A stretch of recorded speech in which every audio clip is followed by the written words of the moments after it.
সুনামগঞ্জের মধ্যনগরে উজানের পাহাড়ে ঢলে বাঁধ ভেঙে হাওরের বুড়ো ফসল তলিয়ে যাওয়ার খবর পাওয়া গেছে। বুধবার ২৯ এপ্রিল দুপুরে বৌলাই নদীর পানির প্রবল চাপে উপজেলার জিনারিয়া হাওরের একটি বাঁধ ভেঙে পানি ঢুকতে শুরু করে।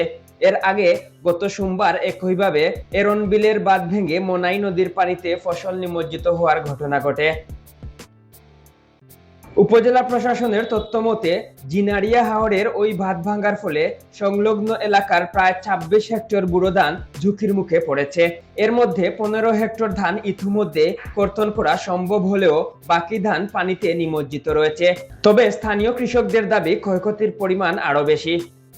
তাদের মতে ওই হাওরে প্রায় শতাধিক হেক্টর জমি ছিল, যার একটি বড় অংশই এখন পানির নিচে।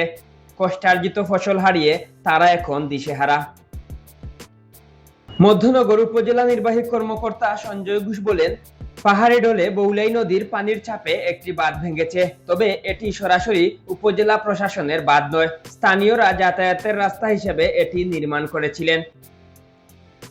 সুনামগঞ্জ পানি উন্নয়ন বোর্ডের নির্বাহী প্রকৌশলী মোহাম্মদ হাওলাদার জানান, জিনারিয়া হাওরে যে অংশটি ভেঙেছে সেটি মূলত একটি রাস্তা এবং এটি পানি উন্নয়ন বোর্ডের কোনো প্রকল্পের আওতাভুক্ত নয়। গত কয়েকদিনের টানা বৃষ্টি ও পাহাড়ি ঢলে সুনামগঞ্জের নদ নদীর পানি বৃদ্ধি পাওয়ায় হাওর অঞ্চলের কৃষকদের মাঝে নতুন করে সংখ্যা দেখা দিয়েছে। ধানের শেষ মুহূর্তে এসে এভাবে বারবার বাঁধ ভাঙার ঘটনায় দুশ্চিন্তায় দিন কাটছে স্থানীয় চাষিদের। এম কে তুহিন, আধুনিক কাগজ।